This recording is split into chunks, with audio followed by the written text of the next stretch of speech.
नमो बुद्धाय जय भीम. आज आपण भारतीय जनमत या चॅनलच्या माध्यमातून मी आपणाशी संवाद साधत आहे. संवादाचा जो विषय आहे नागपंचमी आणि बौद्ध धम्मामध्ये त्याचं जे महत्त्व आहे या संदर्भात आपण या ठिकाणी हा संवाद साधत आहोत.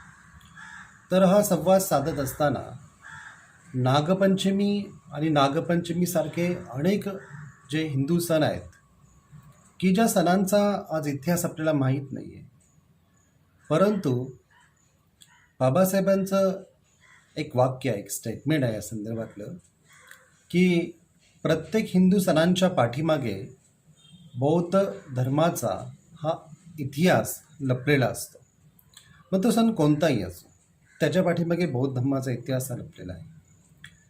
या देशामध्ये दोन संस्कृती या सुरुवातीपासून या ठिकाणी आहेत आणि या दोन संस्कृतीमध्ये म्हणजे इथली जी प्रॉपर सुरुवातीची जी संस्कृती आहे ती आपण त्याला अनार्य संस्कृती म्हणतो, त्याला नाग संस्कृती असंही म्हटलं जातं, द्रविडन संस्कृती म्हटलं जातं. अशी त्याची विविध नावं आहेत. परंतु आर्य या देशामध्ये बाहेरून आले आणि आर्यांनी या देशामध्ये बाहेरून येऊन हा देश हळूहळू कब्जा करण्याचा त्यांनी प्रयत्न केला आणि ते संपूर्णतया या कब्जा करण्यामध्ये ते सक्सेसही झाले. म्हणजे आजचा जो इतिहास आहे हा इतिहासाचा जर आपण अभ्यास केला तर आर्य आणि अनार्य यांच्या संघर्षाचा इतिहास आपल्याला पाहायला मिळतो. आर्यांनी ज्या पद्धतीने नाग लोकांवरती आपलं वर्चस्व स्थापन केलं आणि ज्या पद्धतीने नाग लोकांचे जे जे काही संस्कृत्या होत्या, जे जे त्यांचं कल्चर होतं, हे कल्चर कसं नेस्तनाबूत केलं याचा इतिहास आपल्याला अनेक ग्रंथांचा अभ्यास केल्यानंतर आपल्याला समजते. बाबासाहेब आंबेडकरांनी देखील अस्पृश्य मूळचे कोण या ग्रंथामध्ये या संदर्भात नागवंशीय लोक यांचा वंश सांगत असताना बाबासाहेबांनी देखील अनेक प्रकारचे संदर्भ दिले. या संदर्भामध्ये बाबासाहेब असं म्हणतात की अर्जुनाचा नातू परीक्षित आणि त्याचा पुत्र जनमेज याने आर्य अनार्य युद्धामध्ये जो सर्पसत्र आरंभ केले होते त्यावेळी एका आस्तिक नावाच्या मुनीने ऋषीने एका नाग व्यक्तीला वाचवलं. ज्या नाग व्यक्तीला त्याने वाचवलं त्याचं नाव तक्षक असं होतं आणि या तक्षकपासून जो वंश उत्पन्न झाला नागांचा तो वंश आजचा नागवंश आहे असं म्हटलं जातं. कारण हे अस्पृश्य झालेले लोक जे होते हेच नागवंशीय लोक होते असं बाबासाहेब सांगतात. आणि नाग लोकांनीच खऱ्या अर्थाने इथली संस्कृतीचं जतन हे खूप चांगल्या पद्धतीने केलेलं होतं हे आपल्याला पाहायला मिळतं. कारण त्यांची आपली एक पद्धती होती आणि या पद्धतीमध्ये ह्या जीवन जगण्याच्या पद्धतीमध्ये की ज्याचा प्रामुख्याने उल्लेख आपल्याला करावा असा वाटतो किंवा त्याचा करता येईल, त्यांचा उल्लेख करता येईल की ज्यांनी बुद्ध धम्माचा देखील प्रचार आणि प्रसार करण्यामध्ये महत्त्वाचं योगदान पार पाडलं, ज्यांनी बौद्ध धम्माला देखील फार मोठा आश्रय दिला, अशा नागराजांचा या ठिकाणी उल्लेख होणे खूप महत्त्वाचं आहे. कारण की असे 5 प्रमुख नागराजे होऊन गेले की ज्या नागराजांनी बौद्ध धम्माचा प्रचार आणि प्रसार करण्यामध्ये खूप महत्त्वपूर्ण योगदान दिलेलं आहे. यामध्ये पहिला जो नागराजा आहे ज्याचं नाव अनंत असं होतं की ज्याचं राज्य हे जम्मू काश्मीर या ठिकाणी वसलेलं होतं आणि त्याच्या नावाहून त्या ठिकाणी शहर देखील आहे ज्याचं नाव अनंतनाग असं आहे. त्याचं एक आपलं वर्चस्व आणि त्याने बौद्ध धर्माच्या प्रचार आणि प्रसारासाठी केलेले योगदान हे अनन्यसाधारण आहे. सर्वास्तिवादी किंवा वैशेषिक किंवा ज्या बौद्ध धर्माच्या विविध शाखा झाल्या त्या शाखांपैकी सर्वात महत्त्वपूर्ण शाखा ही सर्वास्तिवादी म्हणजे जी फिलॉसॉफिकल स्कूल आहे, या फिलॉसॉफिकल स्कूलला देखील या राजांनी खूप मदत केल्याचा उल्लेख आपल्याला पाहायला मिळतो. त्याचप्रमाणे दुसरा नागराज, ज्याला वासुकी असं म्हणण्यात येतं, ज्याचं नाव वासुकी असं होतं, ज्याचं राज्य कैलास पर्वताच्या मानसरोवरच्या क्षेत्रामध्ये त्याचं राज्य होतं आणि त्या ठिकाणी त्यांनी आपलं राज्य करत असताना बौद्ध धर्माच्या प्रचार आणि प्रसारासाठी मोलाचं योगदान केलेलं आहे. त्याचप्रमाणे तिसरा नागराजा होता ज्याचं नाव तक्षक असं होतं. तक्षकने आपल्या सर्वांना माहिती की पाकिस्तानमध्ये असणारं जे पेशावर आहे त्या ठिकाणी तक्षशिला विश्वविद्यापीठाची स्थापना केली. पाकिस्तानापूर्वी भारताचा भाग होता आणि तक्षशिलामध्ये अनेक लोक त्या ठिकाणी अभ्यास करण्यासाठी आणि सर्व दर्शनांचा, सर्व साहित्याचा, सर्वच प्रकारच्या जीवनाचा आणि जीवनाच्या संदर्भातील या सर्व दर्शनांचा अभ्यास करण्यासाठी त्या ठिकाणी जात असत. तर तक्षक हा एक नागराज होता आणि या नागराजाने बौद्ध धर्माच्या प्रचार आणि प्रसारासाठी मोलाचं योगदान दिलेलं आहे. चौथा जो नागराजा आहे ज्याला कारकोटक असं म्हणण्यात येतं किंवा त्याचं नाव कारकोटक असं होतं, जो नेपाळ, हिमालय, तिबेट अशा प्रदेशामध्ये त्याचं राज्य होतं. आणि आपणा सगळ्यांना माहिती आहे की हिमाचल, नेपाळ आणि तिबेट या ठिकाणी जे एक महायान बौद्ध धर्म जो विकसित झाला, हा महायान बौद्ध धर्म विकसित होण्याच्या पाठीमागे या सर्व या राजांनी आपला जो धम्मप्रचार केला त्याचा फार मोलाचं योगदान आहे असं पाहिजे तिथं. पाचवा जो नागराजा आहे ज्याचं नाव एरावत असं होतं. एरावत जो की पंजाबमध्ये रावी नदीजवळ जो काही प्रदेश होता त्या प्रदेशावरती त्याचं राज्य प्रामुख्याने होतं आणि त्यांनी देखील पंजाब किंवा त्याच्या आसपासच्या परिसरामध्ये बौद्ध धर्माचा प्रचार आणि प्रसार करण्यामध्ये बौद्ध भिक्खूंना खूप मदत केली आहे. या 5 नागराजांचं एक गणराज्य होतं आणि हे गणराज्य एक दुसऱ्यांना मिळालेलं होतं. या गणराज्यात प्रत्येक श्रावणातल्या 5व्या दिवशी नागपंचमी हा सण साजरा करण्याची प्रथा होती. नागपंचमी ते मोठ्या उत्साहपूर्वक साजरे करत होते आणि नागाची ते लोक पूजा करत होते. नागाची का ते पूजा करायचे तर नागाला ते एका शूरवीराचे किंवा शौरत्वाचं ते प्रतीक मानत असत आणि ते त्यांचं कुलचिन्ह देखील होतं. नाग हे कुलचिन्ह होतं. त्यांच्या राजमुकुटामध्ये नाग आणि नागांची जी चित्र आहे ती चित्र कोरलेली असायची आणि नाग प्रतिमा त्यांच्या मुकुटावरती लावलेल्या असायची. जितकं जास्त क्षेत्र, जितकं जास्त राज्य, तितकं जास्त नागांच्या प्रतिमा हे त्यांच्या मुकुटावरती कोरलेल्या असायच्या. तर वास्तविक जर पाहिलं तर नाग लोकांची जी संस्कृती होती या संस्कृतीवरूनच आज आपण संपूर्ण या देशामध्ये अगदी जम्मू काश्मीरपासून तर खाली कन्याकुमारी, अगदी सिलोन किंवा थायलंड, कंबोडिया किंवा अनेक अशा राष्ट्रांमध्ये या नागांचं वर्चस्व असल्याचं आपल्याला पाहायला मिळतं. कारण तिथल्या ज्या शिल्पकला आहेत, तिथल्या ज्या कलाकुसरी आहेत, तिथं जे या नागांचं धार्मिक शिल्पांमध्ये ज्या पद्धतीने त्याचा विकास जो झालेला आहे त्याचं कारणच हे आहे की नाग हे एक ऊर्जेचं प्रतीक म्हणून मानण्यात येतं आणि म्हणून नाग हे सिम्बॉल जर खऱ्या अर्थाने जर आपण पाहिलं तर हे सिम्बॉलचा उपयोग या नागराज्यांनी केलेला आहे आपल्याला पाहायला मिळतं. अनेक स्तूपांवरती देखील नागांची चिन्ह आहेत. अनेक स्तूपांवरती नाग कोरलेले देखील आहेत. विशेषतः जे नागार्जुन होऊन गेले, आचार्य नागार्जुन, या नागार्जुननी जे काही त्यांचे स्तूप आहेत त्या स्तूपांवरती या प्रकारे अनेक चिन्ह ही नागांची आपल्याला पाहायला मिळतात. तर नागांचं चिन्ह का तर नाग एक ऊर्जेचं प्रतीक आहे असं मानण्यात येतं.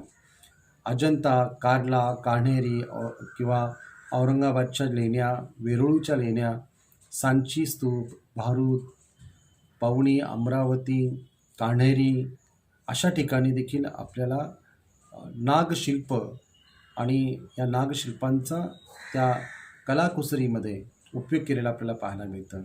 त्याचप्रमाणे काही जे नागराजे आहेत त्यांचाही उल्लेख त्या ठिकाणी मिळतो. काही नागराजे प्रणाम करताना आपल्याला पाहायला मिळतात किंवा ज्यांची प्रामुख्याने नावं आपल्याला बौद्ध ग्रंथांमध्ये जे मिळतात, जसं ऐरावत असेल, मुचलिंद असेल, चक्रवाल नावाचा असेल, विरूपाक्ष असेल, अशी विविध नावं ही आपल्याला बौद्ध पाली ग्रंथांमध्ये देखील पाहायला मिळतात. सांगण्याचं तात्पर्य एकच आहे की नाग राजे आणि नाग लोकांची जी संस्कृती होती ती आता नष्ट झालेली आहे. कारण की नाग लोकांनी बौद्ध धम्माचा स्वीकार केल्यापासून बुद्ध धम्माचं आचरण आणि बुद्ध धम्माचा प्रचार आणि प्रसारासाठी नाग लोकांनी खूप काम केलेलं आहे. आणि म्हणून सर्व जी काही संस्कृती आहे नाग लोकांची ती विलुप्त झाली आणि छोट्या मोठ्या त्यांचे जे सण किंवा त्यांच्या संस्कृतीमधले काही उत्सव जे आहे, जसं शेतीचा उत्सव असेल किंवा हा नागपंचमीचा उत्सव असेल, एवढं काही प्रमाणामध्ये ते राहिलेलं आहे. परंतु नागपंचमी किंवा बुद्धांच्या काळामध्ये वप्पमंगल नावाचा जो उत्सव होता हा प्राचीन नागांचाच उत्सव होता. तर हा उत्सव आज आपल्याला कुठेही बौद्ध लोक साजरा करत असताना आपल्याला पाहायला मिळत नाही. मुळातच भगवान बुद्ध आणि भगवान बुद्धांचा जो संदर्भ आहे या नागांच्या संदर्भातला, तो संदर्भ जर आपण पाहिला तर बौद्ध साहित्यामध्ये ज्यावेळेस भगवान बुद्ध ध्यान करण्यासाठी किंवा तपश्चर्या करण्यासाठी कठोर परिश्रम घेत होते, ध्यानस्थ अवस्थेमध्ये होते आणि खूप पाऊस पडला, खूप वर्षा झाली आणि तथागतांचं ते ध्यान भंग होऊ नये म्हणून एक मुचलिन नावाचा नाग त्या ठिकाणी आला आणि भगवान बुद्धांना एक सुरक्षा कवच त्याने उभारलं.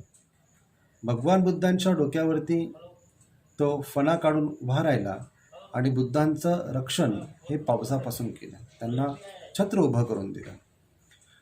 अशा पद्धतीने मुचलिन नागाने तथागतांना ज्ञानप्राप्तीच्या अगोदर या प्रकारची मदत केली.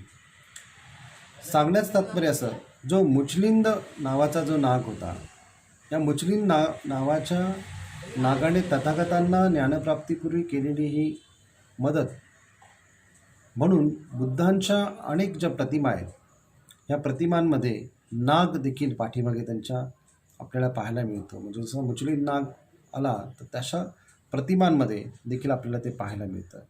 आणि ही प्रतिमा ही खूप पॉप्युलर, खूप प्रसिद्ध झालेली प्रतिमा आहे. या प्रतिमा आणि त्याची पूजा करण्याची पद्धती आहे, म्हणजे नाग आणि बुद्ध असं ते एक समीकरण आहे. आणि या समीकरणामध्ये वास्तविक पूजा ही आपण नागाची करत नसून तर त्या बुद्धांची आपण करत आहोत. नाग हे केवळ प्रतीक आहे, नाग हे केवळ एक ऊर्जा आणि ऊर्जेचं स्तोत्र जे आहे त्याचं ते प्रतीक आहे, एक सोर्स आहे. आणि म्हणून नागांचं देखील एक प्रतिकात्मक म्हणून पूजा करण्याची पद्धती ही अनेक देशांमध्ये बुद्धांच्या प्रतिमेसोबत ती रूढ झालेली आहे. स्पेशली नागांची पूजा करण्यात येत नाही, परंतु बौद्ध संस्कृतीमध्ये त्या पद्धतीने या मूर्ती आणि मूर्तीच्या डोक्याच्या भोवती नाग अशा पद्धतीने दाखवण्यात येतो आणि त्याची पूजा करण्यात येते. त्याचप्रमाणे बौद्ध साहित्यामध्ये बुद्धांच्या चरित्रामध्ये म्हणजे महायान ग्रंथांमध्ये देखील काही नागांचा उल्लेख येतो, जसं उपनंद, नंद, कालनाग, मुचलिंद नाग, इरापत, कृष्ण गौतम, छब्यापुत्र किंवा विरूपाक्ष. काही पाली ग्रंथामध्ये येतात, काही महायान बौद्ध धम्मीय ग्रंथामध्ये येतात. आणि अनेक नागवंशी लोकांशी बुद्धांचा चांगला मैत्री संबंध अशा प्रकारचे उल्लेख येतात. बुद्ध जे आपले शिष्य होते, अग्रश्रावक जे होते, ज्यांचं नाव सारिपुत्त आणि महामुग्गलायन असं होतं, या दोन अग्र शिष्यास बुद्ध महानागरत्न या पद्धतीने ते संबोधतात. तर सांगण्यात तात्पर्य असं की नाग या गोष्टीचा बुद्धांनी आपल्या प्रवचनामध्ये खूप उल्लेख केलेला आहे. त्याचं कारण की नाग हे एक असं सिम्बॉल आहे की जे स्पिरिच्युअल डेव्हलपमेंटला प्रदर्शित करतं. म्हणजे जे सिम्बॉल नाग हा टाईमलेसचं सिम्बॉल आहे. नाग हे बियॉन्ड द टाईमचं सिम्बॉल आहे. म्हणजे जिथं टाईमलेसनेस एक्सपिरियन्स आहे, जिथं बियॉन्ड द टाईम आहे, ते प्रदर्शित जर कोण असेल तर ते प्रदर्शित नाग. नाग याचा अर्थ भुजंग. नाग याचा अर्थ सर्वसाधारण साप नव्हे. सर्वसाधारण सापांना सर्प म्हणण्यात येतं. आणि नाग हा केवळ, ज्याला की आपण भुजंग मराठीमध्ये म्हणतो, ज्याला की कोब्रा इंग्रजीमध्ये म्हणतो, त्याच सापाला नाग असं म्हणण्यात येतं. आणि इतर सापांना त्यांची नावं आहेत. जे विषारी त्यांची नावं वेगवेगळी आहेत.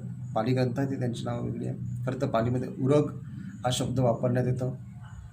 त्याचप्रमाणे या नागांना अनेक, म्हणजे जगातल्या अनेक धर्मांमध्ये खूप अनन्यसाधारण महत्त्व देण्यात आलेलं आहे. म्हणजे याचा सिम्बॉल म्हणून वापर करण्यात आलेला आहे. एकतर ते टाईमलेसचं सिम्बॉल आहे, दुसरं ते हायेस्ट स्पिरिच्युअल विजडमचं सिम्बॉल आहे. म्हणजे माणसाच्या ऊर्जेचं संपूर्णपणे ऊर्ध्वगमन, ज्याला की कुंडलिनी असं म्हणण्यात येतं, ज्याला की परमोच्च ज्ञानशिखर असं म्हणण्यात येतं. जे परमोच्च ज्ञानशिखर बुद्धांना प्राप्त झालं, तेच परमोच्च ज्ञानशिखर प्रत्येक व्यक्तीला प्राप्त होऊ शकतं. आणि म्हणून त्याचं सिम्बॉल हे जागतिक धर्मांमध्ये अनेक ठिकाणी वापरण्यात आलेलं आहे. आणि विशेषतः बौद्ध शिल्पकला किंवा आर्ट आणि आर्किटेक्चरमध्ये याचा खूप जास्त वापर आपल्याला पाहायला मिळतो. म्हणून आपण थायलंड किंवा व्हिएतनाम किंवा चायना किंवा अनेक बौद्ध राष्ट्रांमध्ये, कंबोडिया, व्हिएतनाम ह्याच्यामध्ये जाऊन जर आपण तिथला जर आर्ट आणि आर्किटेक्चरचा, बुद्धविहारांचा जर अभ्यास केला तर आपल्याला त्याच्यामध्ये ड्रॅगॉन दिसतील, आपल्याला त्याच्यामध्ये साप, नाग दिसतील, आपल्याला त्याच्यामध्ये अशा अनेक प्रकारच्या आकृत्या दिसतील. इवन अजंता, एलोरा या ठिकाणी आपल्याला दिसतील. सांगण्याचं तात्पर्य एकच आहे की नाग हा हायेस्ट स्पिरिच्युअल विजडम, यासाठी नागाचा सिम्बॉल म्हणून वापर हा अनेक धर्मांमध्ये करण्यात आलेला आहे. आणि त्यात बौद्ध धर्मामध्ये जास्त करण्यात आलेलं आहे. की नाग काट टाकतो, आणि काट टाकणे म्हणजे तो स्वतः रिजनरेशन निर्माण करत असतो. स्वतः त्याचं एक रिजनरेशन होण्याची जी क्रिया जी आहे ती सातत्याने ती चाललेली असते. आणि ती रिजनरेशन होण्याची क्रिया म्हणजे सेल्फ बॉर्न होण्याची क्रिया. काट टाकणे म्हणजे स्वतः परत पुनर्जन्म त्याचा होणं. साप जितक्या वेळा, नाग जितक्या वेळा काट टाकतो तितका तो परत जन्म घेतलेला असतो. म्हणजे सातत्याने रिजनरेट होणे, सातत्याने सेल्फ बॉर्न होणे. आणि जीवनाचं हे जे काही सर्कल आहे, जे इन्फिनिट विजडमचं सर्कल आहे, ते इन्फिनिट विजडमला प्राप्त करणे किंवा अशा अमर अवस्थेला प्राप्त करणे आणि एक बुद्ध अवस्था, एक सर्कल जीवनाचं पूर्ण करणे, यासाठी साप किंवा नाग, साप नव्हे तर नाग, नागाचं सिम्बॉल म्हणून स्पिरिच्युअल प्रॅक्टिस करण्यासाठी त्याचा वापर करण्यात येतं. असं म्हणतात की ज्यावेळेस खूप व्यक्ती ध्यानस्थ अवस्थेमध्ये असतो किंवा ध्यानाची अतिउच्च पातळी त्याची निर्माण होत असते, तर त्याच्या ऊर्जेची जी शरीरात विचरण करण्याची जी क्रिया आहे ती नागमोडीच आहे, ती नागासारखीच आहे. नाग ज्या पद्धतीने जमिनीवरती चालतो, सरपटतो, त्याच पद्धतीने ती ऊर्जा देखील प्रवाहित होत असते. ती जितकी ऊर्जा प्रभावित होते तितकं अतिउच्च कोटीचं ज्ञान हे व्यक्तीमध्ये निर्माण झालेलं असतं. तशा प्रकारची प्रज्ञा त्याच्यामध्ये विकसित झालेली असते. त्याचप्रमाणे जे काही जीवन आहे त्या जीवनाचं किंवा ह्या संपूर्ण युनिव्हर्सलचं एक मॅनिफेस्टेशन आणि त्याचं जे पोटॅन्शियल, त्याला प्राप्त करण्याचं पोटॅन्शियल जे आहे ते नाग रिप्रेझेंट करत असतो.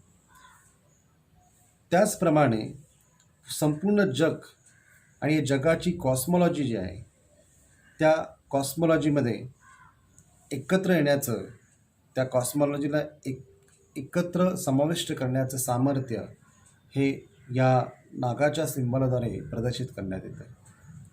आणि जगातल्या अनेक धर्मांमध्ये किंवा अनेक फिलॉसॉफीजमध्ये किंवा अनेक अशा प्रकारच्या सिक्रेट सोसायट्यांमध्ये नागांचा विशेष वापर करण्यात आलेला आहे. आणि म्हणून या सिम्बॉलचा वापर करत असताना त्याचं जे बेसिक मिनिंग जे आहे, त्याच्यातलं जे मिस्टिझम आहे, ते आपल्यातील spiritual wisdom, highest spiritual wisdom म्हणजे बुद्धांची प्रज्ञा किंवा बुद्धांनी सांगितलेला जो प्रज्ञावंताचा मार्ग आहे, जो की समाधी, शील आणि प्रज्ञा अशा अवस्थेतून आपल्यामध्ये विकसित होत असतो, तो त्या मार्गाची प्राप्ती करणे आणि त्यासाठी नाग हा सिम्बॉल वापर करणे, म्हणून नागांना इतकं जास्त महत्त्व आहे. म्हणून ज्यांना प्रतिबुद्ध असं म्हणण्यात येतं, आचार्य नागार्जुन, ज्यांनी की अनेक ग्रंथांची निर्मिती केली, ज्यांचं वय जवळजवळ असं म्हणतात की ते 700 वर्ष जगले, किंवा हिस्टॉरिकल जर त्यांचे एव्हिडन्स पाहिले तर एव्हिडन्सच्या आधारे आपल्याला लक्षात येतं की त्यांनी खूप काही काम त्यांच्या जीवनामध्ये करून ठेवलेलं आहे. आणि आजही त्यांच्या ग्रंथांवरती संशोधन चालतं. आजही बुद्धिझम आणि सायन्स या स्वरूपामध्ये जगामध्ये आचार्य नागार्जुनच्या ग्रंथांचा अभ्यास करण्यात येतो. आजही त्यांचे ग्रंथ हे सर्वसाधारण लोकांना समजत नाही. आजही त्यांच्या ग्रंथांचा जितका सूक्ष्मतेने अभ्यास करू, जितका आपण ध्यानस्थ चित्ताने त्याचा अभ्यास करू, तितकी त्यातली समज आपल्याला येतं. रसायनशास्त्र असेल किंवा अनेक प्रकारचे जे दर्शनशास्त्र आहे, या दर्शनशास्त्रामध्ये देखील ज्यांनी आपला ठेवा हा प्रचंड उमटवलेला आहे. आजही सायन्स हे डिस्कवरी स्पेसमध्ये आहे, परंतु आचार्य नागार्जुननी करून ठेवलेलं काम जे आहे, त्यांनी लिहिलेली जी ग्रंथसंपदा आहे, या ग्रंथसंपदा ही विज्ञानाच्याही पुढे जाते. विज्ञानाच्याही आणखीन खूप पुढे. विज्ञान स्टील आर डिस्कवरिंग, ते आजही शोधण्याच्या प्रक्रियेमध्ये आहे. विज्ञान ही नेहमी शोधत आहे, सर्च करत आहे. मात्र बुद्धांना, आचार्य नागार्जुनला त्या अवस्था प्राप्त झालेल्या आहे. आचार्य नागार्जुन आणि या नागार्जुनना जे नागार्जुन असं जे नाव प्राप्त झालेलं आहे, त्याचं कारण ते देखील नागपंचमीला जन्माला आलेले आहेत. आणि नागपंचमीला जन्माला आले असताना हा उत्सव नागार्जुनच्या जन्मानंतर नागार्जुन पंचमी म्हणून साजरा करण्याची देखील पद्धती रूढ झाली होती. नागार्जुनचं जे केंद्र होतं अमरावती आंध्र प्रदेशमध्ये मधील जी अमरावती आहे, त्या अमरावती या ठिकाणी भगवान बुद्धाने तंत्राचं प्रवचन केलं असं म्हणण्यात येतं. आणि म्हणून त्या बौद्ध तंत्रांमध्ये आचार्य नागार्जुन हे खूप उच्च अवस्थेला पोचले होते. आणि म्हणून त्यांचंही सिम्बॉल हे नागच आहे. म्हणून आचार्य नागार्जुन ज्यावेळेस तुम्ही चित्र पाहाल तर त्यांच्या डोक्यावरती अनेक प्रकारचे नाग दाखवण्यात येतात. नाग याचा अर्थ की ते त्या अवस्थेला पोचलेले आहेत. नाग हे त्या स्पिरिच्युअल म्हणजे हायेस्ट स्पिरिच्युअल विजडमचं प्रतीक आहे. म्हणून नागांची पूजा नव्हे तर नागांसारखी, नागांच्या हायेस्ट स्थिती, नागांची एक हायेस्ट लेवल ज्या पद्धतीने आपल्याला प्राप्त करता येईल, जसं ज्या पद्धतीचं मिनिंग मी या ठिकाणी सांगितलं, त्या पद्धतीने जर आपल्याला प्राप्त करता आली तर निश्चितपणे आपण नागवंशी आहोत असं म्हणता येईल. कारण की नागवंशी ही खूप बुद्धिमान लोक होती. नागवंशी ही खूप सुसंस्कृत लोक होती. त्यांचे प्रत्येक सण, त्यांच्या प्रत्येक गोष्टी, त्यांचं एकंदरीत सर्व कस्टम जे आहे, हे कस्टममध्ये आपल्या बुद्धीची उच्चता आणि आपल्या संस्कृतीची संवर्धनता हे पाहत असताना इनवर्ड आणि आउटवर्ड या दोन्ही गोष्टींवरती त्यांनी खूप जास्त भर दिला आहे. अंतर्गामी विकास आणि बहिर्गामी विकास या दोन्ही गोष्टींवरती भर दिलेला आहे.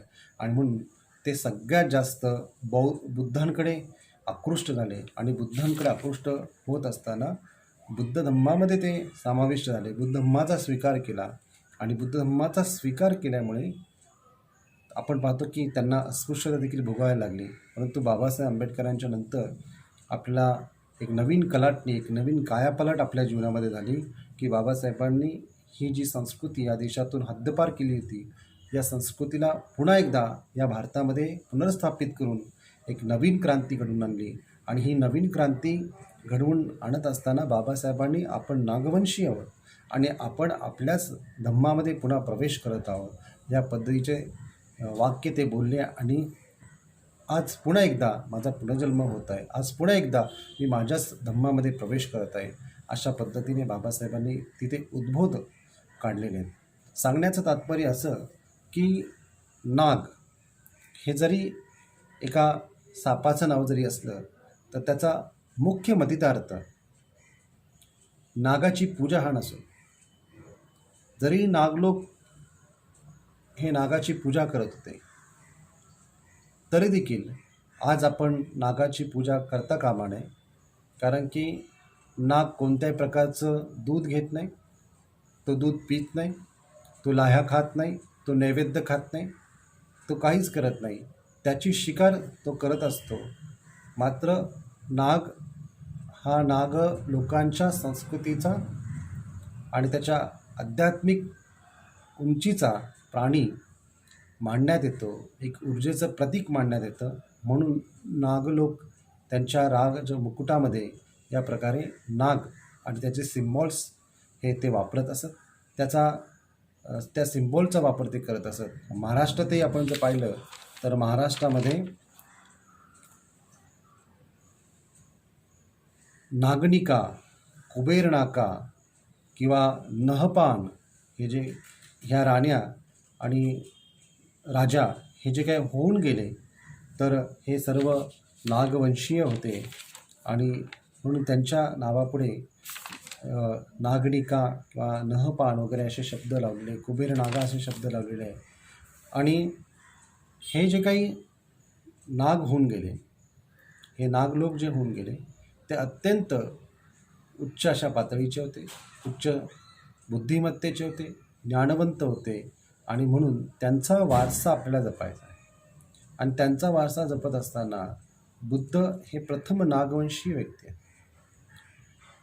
नागवंशीय व्यक्ती म्हणजे त्यांचं कुळ जरी शाक्य असलं तरी नागवंश आणि नागवंशातून जी त्यांनी प्राप्ती केली त्या प्राप्तीमुळे आज आपण तथागतांना खरे नागवंशी आपण म्हणू शकतो. आणि तथागत बुद्धांनी जी प्राप्त केलेली संबोधी आहे ही संबोधी प्रत्येक व्यक्तीला प्राप्त झाली पाहिजे. म्हणजे नागपंचमी साजरी करत असताना आपण काय वारुळा जाऊन नाग पूजण्यापेक्षा आपण आपल्या घरामध्ये बसून उपोषित व्रत धारण करून, उपोषित करून किंवा आपण बुद्धांनी सांगितलेल्या ध्यान मार्गाचा अभ्यास करून किंवा आपण आपल्या घरामध्ये बुद्ध पूजा, बुद्ध वंदना घेऊन एक वेगळं आनंद उत्सव करून आपण हा सण हा बनवला पाहिजे किंवा साजरा केला पाहिजे. परंतु इतर हिंदू लोक बनवतात किंवा साजरा करतात त्या पद्धतीने आपण हा सण साजरा करता कामा नये. वारुळा जायचं काही कारण नाही आणि वारुळाला पूजायचं काही कारण नाही, नागाला पूजायचं काही कारण नाही. नाग हा आपण नागवंशी आहोत, म्हणजे आपणच नाग आहोत. नाग कुठे बाहेरचा प्राणी नाही. नाग ही आपली मनोअवस्था बनली पाहिजे.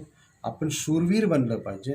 आपल्यामध्ये एक टाईमलेस जो अनुभव बुद्धांनी प्राप्त केलेला आहे त्या टाईमलेस अनुभवाची प्राप्ती आपण करणे, यासाठी नाग संस्कृती, नागर संस्कृती याचा विकास करणे आणि आपल्या जीवनामध्ये खऱ्या अर्थाने आपण नागवंशीय साध्य करणे हे खूप गरजेचं आहे.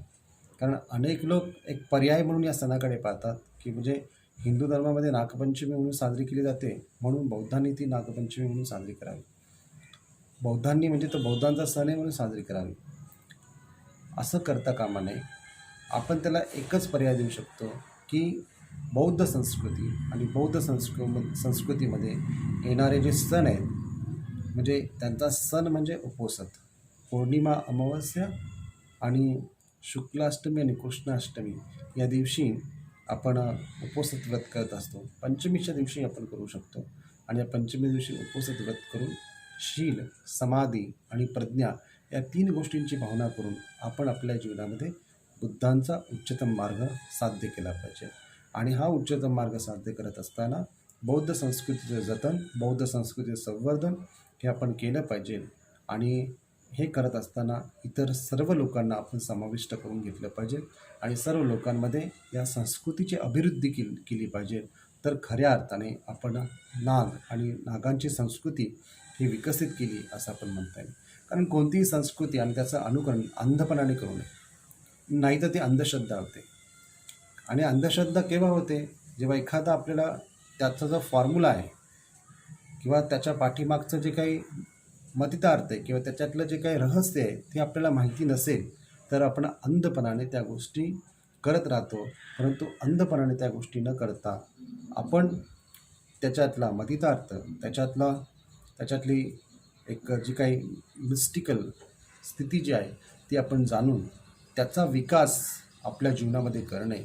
शेवटी शरीर आणि मन हे खूप महत्त्वपूर्ण आहे, कारण याच्याशीच जन्म संबंधित आहे आणि याच्याशीच मृत्यू संबंधित आहे. जन्म आणि मृत्यूच्या पलीकडची अवस्था जी टाईमलेसची अवस्था आहे त्या अवस्थेला प्राप्त करणे, त्या अवस्थेसाठी प्रत्येक सण आणि त्या सणांचा मतितार्थ आपण लक्षात घेऊन ते आपल्या अंतर्गामी कशा पद्धतीने आपल्याला विकास त्याचा करता येतो किंवा त्याचं इनर जे डेव्हलपमेंट आहे ते इनर डेव्हलपमेंट कसं आपल्याला करता येईल हे आपण पाहिलं पाहिजे.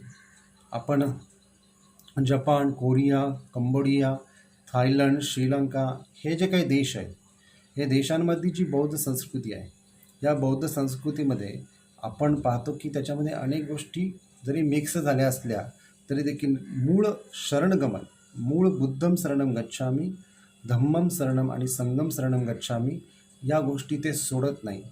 ते आपल्या जीवनामध्ये या गोष्टींचा वापर करतात आणि या गोष्टीची उच्चतम पातळी गाठण्याचा प्रयत्न करतात.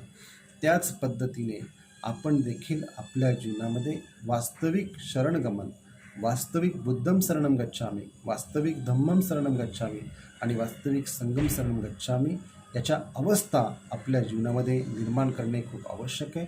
फक्त रेपिटेशन म्हणून आपण त्या करू नका, मात्र त्या अवस्था ह्या आपल्या स्वतःच्या जीवनाचा भाग बनला पाहिजे. या स्वरूपात जर आपण केल्या तर नाग आणि नागाशी संबंधित जे काय अर्थ आहेत, जी नाग लोकांची संस्कृती आहे ती आपल्याला लक्षात येऊ शकते आणि आपलं जीवन हे खरोखरच एक बौद्ध व्यक्तीचं जीवन हे खरोखरच एका मल्टी डायमेन्शनमध्ये विकसित होऊ शकतं, एका बहुआयामामध्ये विकसित होऊ शकतं. तो बहुआयाम आपण विकसित करणे खूप गरजेचं आहे. आणि म्हणून बुद्ध धम्माला नियमवादी बनवू नका. बुद्ध धम्म नियमांच्या पलीकडे, बुद्ध धम्म अनुकरण आणि अनुसरण्याच्या पलीकडे आहे. कारण की बुद्ध धम्म हा अनुकरणातून येत नाही, अभिनयातून येत नाही. बुद्ध धम्म ही हळूहळू विकसित होणारी प्रक्रिया आहे, जी की ध्यान अवस्थेतून विकसित होते. आणि ध्यान अवस्थेतून विकसित होणारी जी प्रक्रिया आहे ही तुमच्या बाह्य जीवनामध्ये सौंदर्य फुलवते आणि अंतर्जीवनामध्ये देखील तितकंच सौंदर्य फुलवते. आणि या सौंदर्याचा कळस म्हणजे बुद्धत्व, प्रबुद्ध अवस्था जी आपल्याला प्राप्त करायची. म्हणून नागपंचमीचा इतिहास पाहत असताना जर नागपंचमी देखील आपण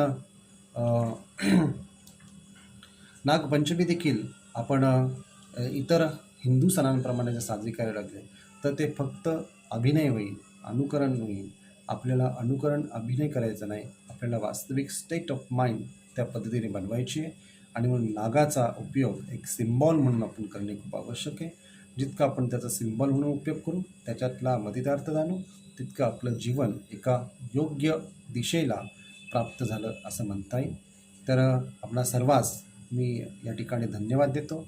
आणि मुख्यतः आयुष्मान गरड साहेब यांना मी या ठिकाणी धन्यवाद देतो की त्यांच्या या चॅनलच्या माध्यमातून, भारतीय जनमत या चॅनलच्या माध्यमातून मी आपणाशी संवाद साधत आहे. त्यांनी मला या ठिकाणी संधी दिली, तर त्यांचे मी या ठिकाणी धन्यवाद व्यक्त करून या ठिकाणी नागपंचमी हा हिंदू सणांप्रमाणे साजरा न करता आपल्याला नाग संस्कृती आपल्यामध्ये विकसित करणे, आपल्यामध्ये वास्तविक तशी अवस्था निर्माण करणे ही मात्र काळाची गरज आहे, हे आपण लक्षात घेतलं पाहिजे. धन्यवाद.